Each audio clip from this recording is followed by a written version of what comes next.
अच्छा जी। अब हम लोगों ने लास्ट टाइम जो रूल दो पढ़े थे हमने डिस्कस किया था कि उनमें ऑब्जेक्शन आ गई थी कि वो इस स्ट्रक्चर को एक्सप्लेन नहीं कर पा रहे थे कि ये किस तरह से एंटी एरोमेटिक है।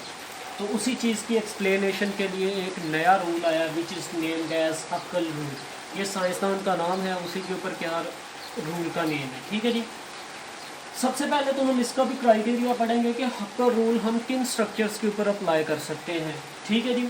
स्ट्रक्चर मस्ट बी कॉन्टीन्यूस या साइक्लिक, दोनों वर्ड हम लोग यूज़ कर सकते हैं। कहने का मतलब ये है कि आप जिस स्ट्रक्चर के ऊपर हक्कल रूल को अप्लाई करेंगे वो साइक्लिक होना चाहिए। ठीक है जी।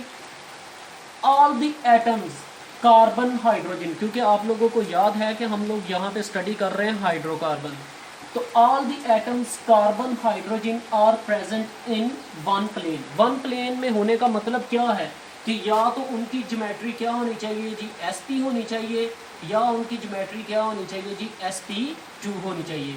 sp3 ज्योमेट्री उनकी नहीं होनी चाहिए। ठीक हो गया जी। Overlapping of unhybridized p orbital, जो लास्ट टाइम भी हम लोगों ने डिस्कस किया था कि ओवरलैपिंग क्या होनी चाहिए जी पूरे स्ट्रक्चर के ऊपर होनी चाहिए। किसकी? अनहाइब्रिडाइज्ड p ऑर्बिटल, जिसे हम लोग क्या लिखते हैं जी pz एटॉमिक ऑर्बिटल। यहाँ तक क्लियर है। अब इसका एक जनरल मैथमेटिकल बेस्ड रूल है, और वो रूल क्या है जी 4n+2। n यहाँ पे आप कोई भी नंबर ले सकते हैं, n का नंबर 1 ले ले, 2 ले ले, 3 ले ले, 4 ले ले, 10 ले ले। ठीक है, वो आप लोगों की मर्जी है। 4n+2 फॉर एरोमेटिक, ये चीज़ आप लोगों ने याद रखनी है। दो रूल याद रखने, 4n+2 एंड 4n। 4n+2 को हम लोग एरोमेटिक स्ट्रक्चर को एक्सप्लेन करने के लिए यूज़ करेंगे, और 4n को हम किस लिए यूज़ करेंगे? For anti aromatic. n is an integer commonly 0 1 2 3। अब हम इसी चीज़ को देखते हैं। यहाँ पे आप लोग देखें तो मैंने n की वैल्यू क्या रखी है जी 1 रखी है। तो अब हम देखते हैं कि इससे कौन कौन से स्ट्रक्चर रखेंगे। पहले हम एंटी एरोमेटिक का फार्मूला यूज़ करेंगे 4n।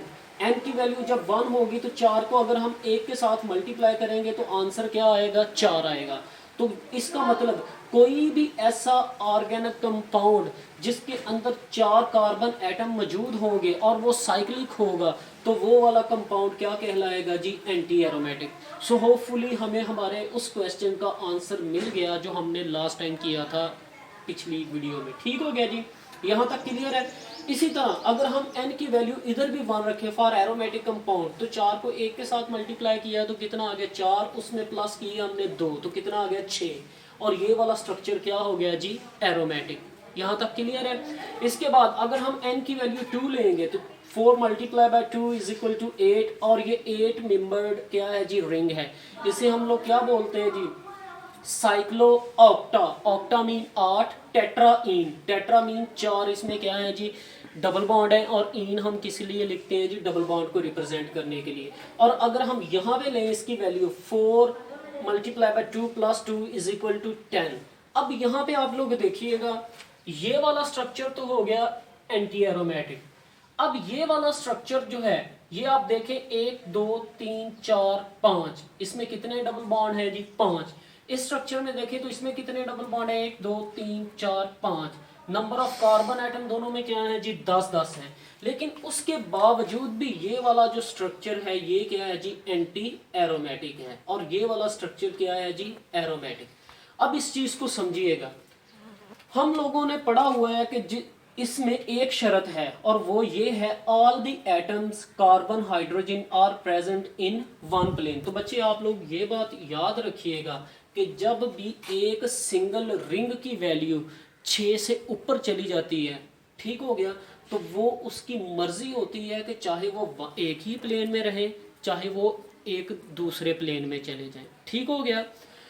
अब यहाँ पे देखें, ये वाले जो हैं ये 10 कार्बन एटम के ऊपर मुश्तमिल है। अब इसमें अगर आप लोग देखेंगे तो आप लोगों को ये स्ट्रक्चर कुछ इस तरह से नजर आएगा। ये वाला बॉन्ड और ये वाला बॉन्ड क्या होंगे? जमीन के ऊपर होंगे, और ये वाले साइडों वाले जो बॉन्ड है ये ऊपर की जानब उठे हुए होंगे। Mean they are not present in one plane. ठीक हो गया। अब ये एक प्लेन में क्यों नहीं है? क्योंकि हम लोगों ने पढ़ा हुआ है कि जितने number of carbon atom cyclic structure में बढ़ते जाते हैं, जितने बड़े रिंग की स्ट्रक्चर बढ़ती जाती है, उतनी ही उस रिंग के अंदर क्या होती है जी? रिपल्शन ज़्यादा हो जाती है। ठीक हो गया जी। जिसकी वजह से क्या है जी, ये वाला स्ट्रक्चर स्टेबल नहीं है, और इसी वजह से इस स्ट्रक्चर में जो है ना जी, वो वाला स्ट्रक्चर एंटी एरोमेटिक है, एरोमेटिक नहीं है। लेकिन ये वाला स्ट्रक्चर, इसमें देखें 6 रिंग के ऊपर मुश्तमिल है और 2 रिंग्स क्या हुए हैं जी, फ्यूज हुए हैं, so this would be aromatic.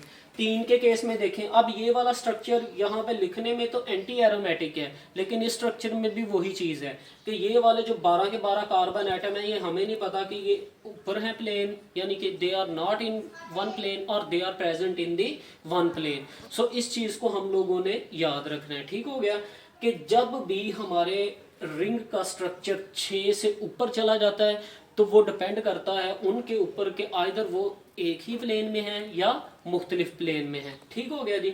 यहाँ तक आप लोग देखें तो यहाँ पे ये देखें 14 है, 14 ठीक है, लेकिन यहाँ पे रिंग कितनी है जी, 3 है, एक रिंग के ऊपर मुश्तमिल नहीं है, so this would be aromatic. यहाँ तक समझ आ गई है जी।